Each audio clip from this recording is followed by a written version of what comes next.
नमस्ते और स्वागत है आपका स्टेप अप वर्स में। यह वो जगह है जहां कहानियां आपके अगले कदम को प्रेरित करती हैं। आज के एपिसोड में हम बात करेंगे रॉबर्ट कियोसाकी की विश्व प्रसिद्ध किताब रिच डैड पुअर डैड के बारे में। एक ऐसी किताब जिसने दुनिया को यह सिखाया कि वित्तीय स्वतंत्रता सिर्फ पैसे कमाने में नहीं बल्कि पैसे को समझने में छिपी है। हमारे आज के दो मेजबान हैं, आरव जो अपने तार्किक नजरिए से बात करेंगे, और माया जो हमें हर सबक के भावनात्मक और प्रेरणादायक पहलू से जोड़ेंगी। तो चलिए शुरू करते हैं स्टेप अप वर्सेस के साथ, जहां हम सीखेंगे कि रिच डैड पुअर डैड हमें सिखाती है कैसे सोच बदलने से पूरी जिंदगी बदल सकती है। स्वागत है। आज हम जिन स्रोतों पर बात कर रहे हैं वो है एक बहुत ही जानी मानी ऑडियो बुक के कुछ अंश। हाँ, रिच डैड पुअर डैड का हिंदी रूपांतरण। बिल्कुल, ये उन लोगों के लिए खास है जो पैसों को समझना चाहते हैं, उन्हें संभालना और अमीर बनने के नजरिए में दिलचस्पी रखते हैं। सही कहा। हमारा मकसद है कि इस सामग्री से जो सबसे जरूरी ज्ञान है, जो सोच है, उसको निकालें। बिल्कुल। और ये कहानी है दो अलग अलग पिताओं की, उनकी शिक्षाओं पर आधारित। हाँ, एक गरीब डैड जो पढ़े लिखे थे, ऊंची सरकारी नौकरी में थे, लेकिन हमेशा पैसों के लिए आप कह सकते हैं संघर्ष करते रहे। और दूसरे थे अमीर डैड। अच्छा। हाँ, लेकिन वो हवाई के सबसे अमीर लोगों में से एक बने। तो हम यही देखेंगे कि पैसों को लेकर उनकी सोच, उनकी सलाहें कितनी अलग थीं। और लेखक पर उनका क्या असर हुआ? हाँ, क्या गहरा असर हुआ। तो चलिए इस दिलचस्प विषय की गहराइयों में उतरते हैं। पहली बात, और शायद थोड़ी चौंकाने वाली भी, जो स्रोत बताते हैं वो ये कि हमारे स्कूल हमें पैसे के बारे में कुछ सिखाते ही नहीं। हाँ, एकेडमिक स्किल्स, प्रोफेशनल स्किल्स, उन पर तो बहुत जोर है। बिल्कुल। लेकिन फाइनेंशियल स्किल्स, पैसों को कैसे संभालें, वो लगभग गायब है। ये एक बहुत ही अहम मुद्दा है। और इसका नतीजा क्या होता है कि समाज के सबसे पढ़े लिखे लोग भी, जैसे डॉक्टर, वकील, हाँ, बैंकर, वो भी पैसों के मामले में अक्सर आप कह सकते हैं अनाड़ी होते हैं। स्रोत बताते हैं कि लेखक के जो गरीब डैड थे वो खुद शिक्षा विभाग के प्रमुख थे। अच्छा। अच्छी तनख्वाह थी, लेकिन फिर भी आर्थिक रूप से संघर्ष करते थे। उनका सारा जोर किस पर था? अच्छी पढ़ाई करो, सुरक्षित नौकरी पाओ। बिल्कुल। जबकि अमीर डैड का मानना था कि असली शिक्षा है पैसे को समझना और उसे अपने लिए काम पर लगाना सीखना, ना कि आप पैसे के लिए काम करो। और ये सोच का फर्क, ये उनकी रोजमर्रा की बातों में भी दिखता था, है ना? हाँ, बिल्कुल। जैसे गरीब डैड अक्सर क्या कहते थे, मैं इसे नहीं खरीद सकता। हाँ, और ये एक ऐसा वाक्य है जो बात वहीं खत्म कर देता है। सोच भी बंद कर देता है। जबकि अमीर डैड, उन्हें इस वाक्य से सख्त नफरत थी। अच्छा। हाँ, वो कहते थे कि सवाल ये होना चाहिए, मैं इसे कैसे खरीद सकता हूँ। देखिए कितना बड़ा अंतर है। बहुत बड़ा। पहला वाक्य दिमाग बंद करता है, दूसरा सवाल दिमाग को खोलता है, सोचने पर मजबूर करता है, समाधान खोजने पर, कसरत करने पर। अमीर डैड मानते थे कि हमारा दिमाग वो दुनिया का सबसे शक्तिशाली कंप्यूटर है। और ऐसे सवाल उसे तेज और रचनात्मक। सही कहा। ये छोटा सा बदलाव पूरी मानसिकता बदल देता है। एक तरफ निराशा है, दूसरी तरफ संभावना। हाँ, और ये सिर्फ खरीदने की बात नहीं है, ये जिंदगी के हर पहलू में प्रॉब्लम सॉल्विंग का तरीका बन जाता है। बिल्कुल। और ऐसा ही एक बुनियादी फर्क उनकी नौकरी और सुरक्षा को लेके सोच में भी था। हाँ, गरीब डैड के लिए तो सरकारी नौकरी, pension, medical benefits, job security, बस यही सब कुछ था। उनके लिए जीवन भर की सुरक्षा और नौकरी के फायदे, हाँ, वो सबसे ज्यादा मायने रखते थे। और वो चाहते थे कि लेखक भी इसी रास्ते पर चलें। दूसरी तरफ अमीर डैड का पूरा ध्यान था वित्तीय स्वतंत्रता पर, फाइनेंशियल इंडिपेंडेंस। राइट। उनका मानना था कि ये जो सुरक्षा और सुविधाओं की बहुत ज्यादा चाहे है ना, हाँ, ये लोगों को कमजोर बनाती है, आर्थिक रूप से दूसरों पर निर्भर बना देती है। अच्छा। उनका जोर था आर्थिक रूप से काबिल बनने पर, आत्मनिर्भर बनने पर। और इसी काबिलियत की नींव वो था अमीर डैड का पहला और शायद सबसे जरूरी नियम। हाँ, बिल्कुल। एसेट और लायबिलिटी के बीच का फर्क समझना। और हमेशा एसेट खरीदना। सुनने में तो ये काफी सीधा लगता है। परिभाषा तो बहुत ही सरल है और यही इसकी खूबी है। अमीर डैड ने समझाया, एसेट वो चीज है जो आपकी जेब में पैसा डालती है। हाँ, और लायबिलिटी वो चीज जो आपकी जेब से पैसा निकालती है। बस इतना ही। उदाहरण के लिए अगर आपके पास कोई प्रॉपर्टी है जिससे किराया आ रहा है या स्टॉक्स हैं जिनसे डिविडेंड मिल रहा है, तो वो एसेट है। ओके। और दूसरी तरफ कार लोन, क्रेडिट कार्ड का कर्ज या एक बड़ा सा घर जिसका रख रखाव महंगा है और जिससे कोई कमाई नहीं हो रही, हाँ, तो वो लायबिलिटी है। ठीक है, परिभाषा तो सरल है, पर असल जिंदगी में इसे लागू करना, खासकर घर के मामले में, ज्यादातर लोग तो घर को अपना सबसे बड़ा एसेट मानते हैं। बिल्कुल, और यहीं पर सबसे बड़ा झटका लगता है। अच्छा। अमीर डैड के अनुसार अगर आपका घर आपकी जेब से पैसे निकाल रहा है, जैसे मॉर्गेज पेमेंट, प्रॉपर्टी टैक्स, बीमा, मेंटेनेंस, और उससे कोई सीधी इनकम नहीं आ रही, तो वो आपकी लायबिलिटी है, एसेट नहीं। अरे, ये तो बिल्कुल उल्टी बात है जो हम सोचते हैं। हाँ, पारंपरिक सोच के एकदम उलट। स्रोत यही बताते हैं कि अमीर लोग एसेट जमा करते हैं, जबकि गरीब और मिडिल क्लास लोग लायबिलिटीज जमा करते हैं, अक्सर उन्हें एसेट समझकर। सही कहा। और यही वो बुनियादी गलती है जो लोगों को आर्थिक रूप से आगे बढ़ने से रोकती है। और इसी समझ की कमी से लोग फंस जाते हैं उसमें, जिसे स्रोत कहते हैं चूहा दौड़, रैट रेस। हाँ, ये रैट रेस। अमीर डैड ने इसे समझाया डर और लालच के एक दुष्चक्र की तरह। डर और लालच कैसे? देखिए, ज्यादातर लोग पैसे की कमी के डर से, मतलब फियर से, सुबह उठते हैं, नौकरी पर जाते हैं, कड़ी मेहनत करते हैं। ठीक है। और फिर जब सैलरी हाथ में आती है तो लालच, ग्रीड या नई चीजों की इच्छा, डिजायर, हाँ, वो उन्हें पैसे खर्च करने पर मजबूर करती है।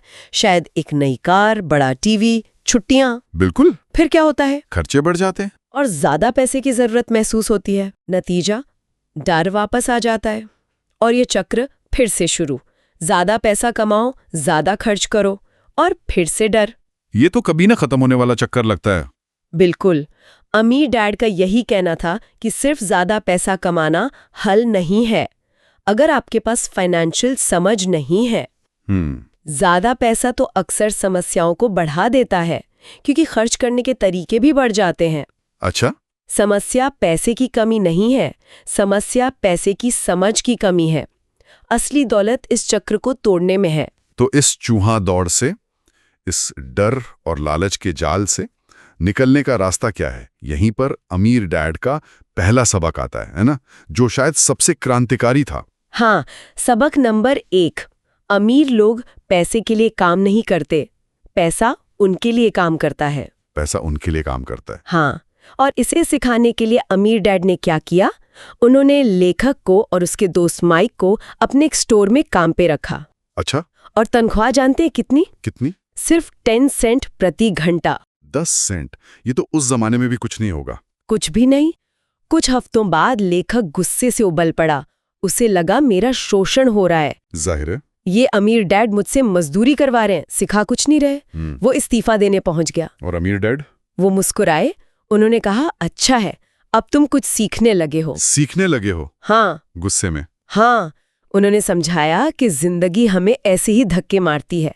कुछ लोग हार मान लेते हैं, कुछ लोग बॉस पर या नौकरी पर गुस्सा निकालते हैं, और कुछ लोग सबक सीखते हैं और आगे बढ़ते हैं। उन्होंने कहा कि ये जो गुस्सा आ रहा है ना कम सैलरी पर, ये अच्छा है। अच्छा, क्यों? क्योंकि ये दिखाता है कि तुम सिर्फ डर या लालच से नहीं चल रहे। फिर उन्होंने उसे एक ऑफर दिया। क्या ऑफर? बिना सैलरी के काम करो। बिना सैलरी के? ये तो और भी मुश्किल लगता है।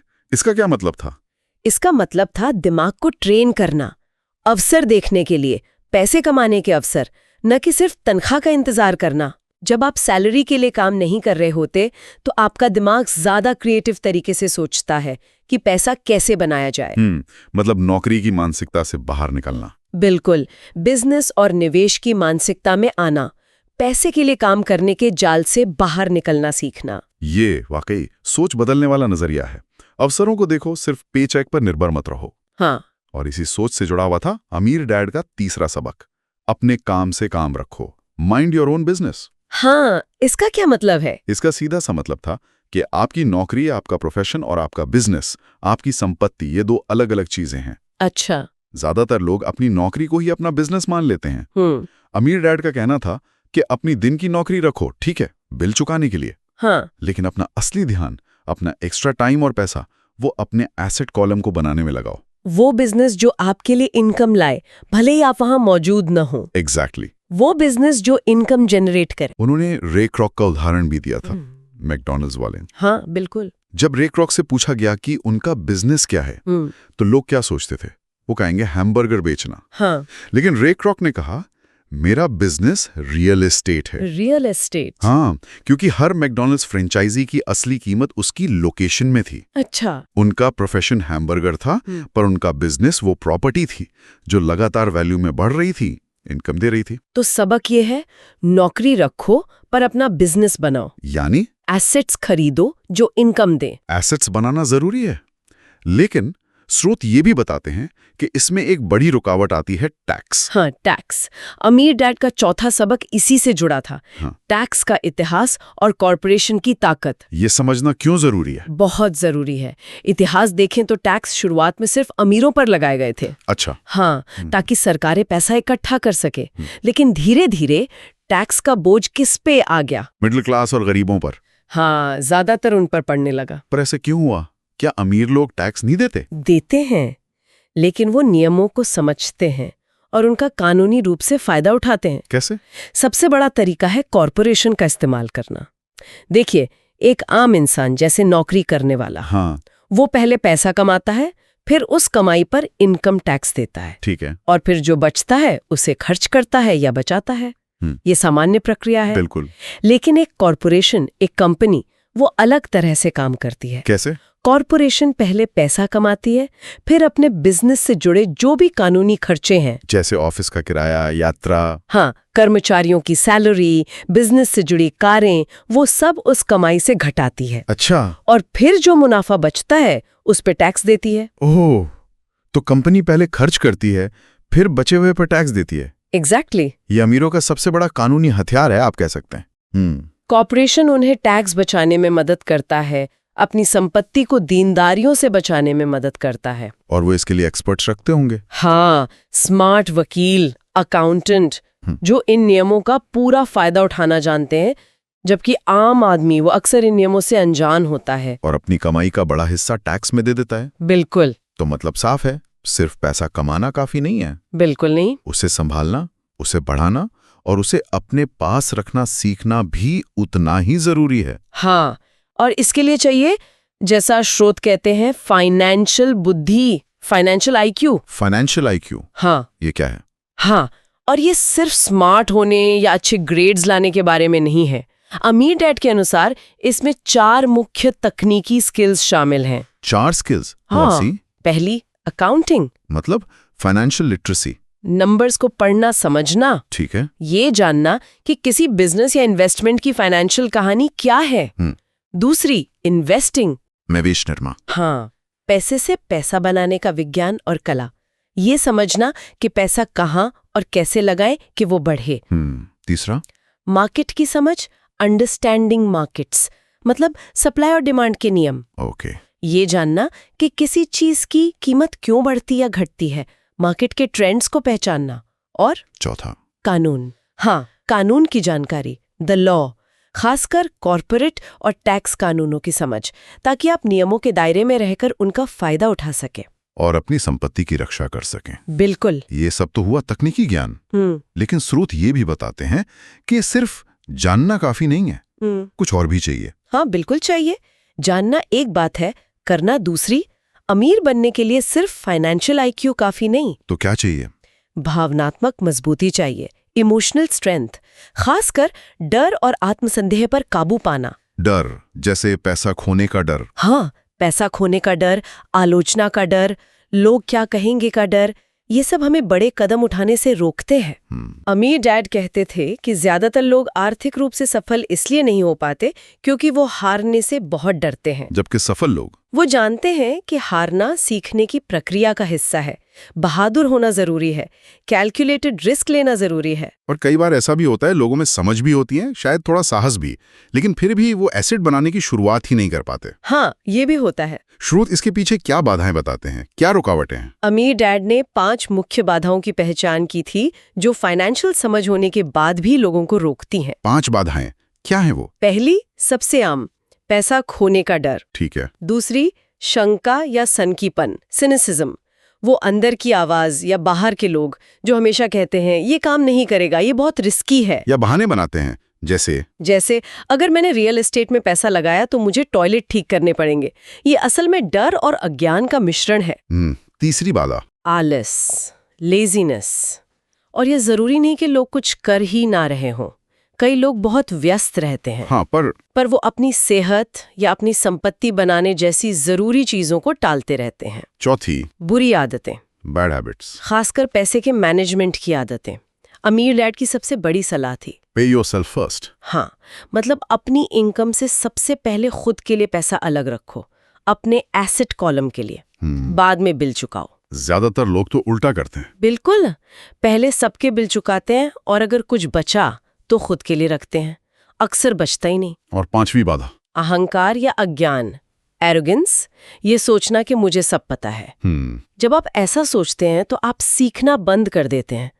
अमीर डैड कहते थे कि लोग पैसा इसलिए गंवाते हैं क्योंकि वे सोचते हैं कि वे जो नहीं जानते वो महत्वपूर्ण नहीं है। अहंकार असल में अज्ञान को छुपाने का तरीका है। बिल्कुल। ये बाधाएं तो बहुत वास्तविक लगती हैं, बहुत कॉमन हैं, तो इन्हें पार कैसे करें? अमीर डैड की क्या सलाह थी? हर बाधा के लिए एक सोच या एक्शन सुझाया गया। जैसे डर के लिए, डर का सामना करो, पैसा खोना खेल का हिस्सा है, हार को प्रेरणा में बदलो। टेक्सास के अलामों की तरह सोचो। हाँ, जहां हार ने जीत का जज्बा भरा, बड़े नुकसान से बचना है तो छोटा शुरू करो। और शंका के लिए, वो जो कहते हैं ये नहीं चलेगा, उनकी मत सुनो, अपनी रिसर्च करो, अपना विश्लेषण करो। कर्नल सैंडर्स को देखो, KFC वाले। हाँ, उन्हें 1000 से ज्यादा बार ना सुनना पड़ा था अपनी चिकन रेसिपी बेचने से पहले। बाप रे। शंका को जीतने के लिए लगन चाहिए। और आलस, जो लोग व्यस्त रहते हैं, थोड़ा लालच पैदा करो। सोचो कि आर्थिक रूप से स्वतंत्र होने से आपको क्या मिलेगा। ज्यादा समय, बेहतर जीवन, दूसरों की मदद करने की क्षमता। ये लालच, मतलब अच्छी चीजों की चाहत, आपको आलस से बाहर निकालेगी। और बुरी आदतें, खासकर वो पे योरसेल्फ फर्स्ट वाली बात। वो आदत डालो। ये आसान नहीं है। जब आप पहले खुद को पे करते हैं तो बिल चुकाने का प्रेशर बढ़ता है। हाँ, वो तो है। लेकिन यही प्रेशर आपको और कमाने या होशियारी से खर्च करने के नए तरीके सोचने पर मजबूर करता है। ये आत्मानुशासन सिखाता है। बिल्कुल। और अहंकार, मुझे सब पता है वाला एटीट्यूड, उसे कैसे छोड़ें? हमेशा सीखते रहो। मान लो कि आप सब कुछ नहीं जानते, एक्सपर्ट से सलाह लो, किताबें पढ़ो, सेमिनार में जाओ। जिस विषय में आप अज्ञानी हैं उसे स्वीकार करो और उसके बारे में सीखो। ये सब जानने के बाद अब आखिरी सवाल, कोई व्यक्ति शुरुआत कैसे करे? हाँ, शुरुआत करना। इतने सारे विचार हैं, इनको अमल में कैसे लाएं? क्या कुछ ठोस कदम है? हाँ, स्रोत कुछ बहुत प्रैक्टिकल कदम सुझाते हैं। जैसे? पहला, एक मजबूत कारण खोजो। रीजन, आप क्यों अमीर बनना चाहते हैं? सिर्फ पैसा कमाना काफी नहीं है। एक गहरा क्यों चाहिए। हाँ, जैसे कर्ज से मुक्ति, परिवार के लिए सुरक्षा, दुनिया घूमना, कुछ भी। ये क्यों आपको मुश्किल समय में टिके रहने की प्रेरणा देगा। और रोज चुनाव करो, चूज डेली। हर दिन आप चुनते हैं कि अपना समय, अपना पैसा और अपने दिमाग में जाने वाली जानकारी का क्या करना है। शिक्षा में निवेश करें। हाँ, सही दोस्त चुनें। ऐसे लोगों के साथ रहें जो आपको प्रेरित करते हैं, जिनसे आप सीख सकते हैं। और सलाहकारों की बात भी थी। हाँ, अच्छे सलाहकार और दोस्त चुनो, खासकर ऐसे दोस्त जो फाइनेंस के बारे में बात करने से कतराते नहीं। और तेजी से सीखो। हाँ, लर्न फास्ट। दुनिया बदल रही है, नए विचारों, नए फॉर्मूलों को जल्दी सीखने की आदत डालो। खुद पर अनुशासन रखना। सेल्फ डिसिप्लिन, खासकर पे योरसेल्फ फर्स्ट के मामले में। अपने एसेट कॉलम पर पहले ध्यान दो। अच्छे ब्रोकर, अकाउंटेंट रखना। हाँ, गुड एडवाइजर्स। अच्छे ब्रोकर, अकाउंटेंट, वकील चुनो, वो आपकी टीम बने। और अपने हीरो चुनना। चूज हीरोज, जैसे वॉरेन बफेट, पीटर लिंच, उनसे प्रेरणा लो। सोचो वो आपकी जगह होते तो क्या करते हैं। और आखिर में सिखाना, टीच। हाँ, जो आप सीखते हो उसे दूसरों को सिखाने से आपकी समझ और गहरी होती है। कहते हैं ना, देने से ज्यादा मिलता है। और शायद सबसे जरूरी, एक्शन लेना। सिर्फ सोचना या सीखना काफी नहीं। बिल्कुल वही बात। लगातार ऑफर देते रहो। रियल एस्टेट में, स्टॉक मार्केट में मौके तलाशते रहो। छोटे सौदों से सीखो। हाँ, और बड़े सौदों के बारे में सोचने की हिम्मत करो। ज्ञान महत्वपूर्ण है, पर बिना एक्शन के ज्ञान बेकार है। एक्शन ही ज्ञान को असली दौलत में बदलता है। बिल्कुल, शुरुआत करना सबसे जरूरी है, चाहे छोटे स्तर पर ही क्यों ना हो। तो इस पूरी गहरी चर्चा से हमने देखा कि रिच डैड पुअर डैड के स्रोत हमें सिखाते हैं कि अमीर बनने की राह सिर्फ ज्यादा पैसा कमाने से नहीं बनती, नहीं, बल्कि सही सोच अपनाने से, फाइनेंशियल शिक्षा हासिल करने से, एसेट बनाने पर लगातार फोकस करने से, डर और दूसरी जो मानसिक बाधाएं हैं उन पर काबू पाने से। और जीवन भर सीखते रहने से बनती है। वो सवाल, मैं इसे कैसे खरीद सकता हूं, ये पूछने की आदत डालना, हाँ, एसेट और लायबिलिटी का फर्क गहराई से समझना। और पैसे को अपने लिए काम पर लगाना, ये कुछ सबसे महत्वपूर्ण सबक है। बिल्कुल। और शायद सबसे बड़ा, सबसे बुनियादी सबक ये है कि पैसा, दौलत असल में सिर्फ एक विचार है, एक आइडिया। दिमाग में शुरू होता है सब कुछ। हाँ, सब यहाँ दिमाग में शुरू होता है। अगर आप अमीर बनना चाहते हैं तो सबसे पहले अपनी सोच बदलनी होगी। आपका दिमाग ही आपकी सबसे बड़ी संपत्ति है। अगर इसे सही ट्रेनिंग दी जाए तो ये कल्पना से भी ज्यादा दौलत पैदा कर सकता है। सोचने वाली बात है। हाँ, तो अंत में सोचने वाली बात यही है, क्या हमारी जो पारंपरिक शिक्षा प्रणाली है और पैसे को लेकर समाज में जो आम धारणाएं बनी हुई हैं, क्या वो हमें वाकई आर्थिक स्वतंत्रता की ओर ले जा रही हैं? या फिर हमें अपनी सोच, अपनी शिक्षा और पैसे के साथ अपने रिश्ते को एक नए सिरे से परिभाषित करने की जरूरत है। तो ये थे रिच डैड पुअर डैड के कुछ ऐसे वित्तीय सबक जो हमें यह याद दिलाते हैं कि पैसा नहीं, सोच अमीर बनाती है। अगर आपको यह एपिसोड पसंद आया तो स्टेप अप वर्सेस को लाइक करें, शेयर करें और हमारे चैनल को सब्सक्राइब करना ना भूलें, ताकि अगली प्रेरणादायक ऑडियो बुक आप मिस ना करें। यह है स्टेप अप वर्सेस, जहां कहानियां आपके अगले कदम को प्रेरित करती है।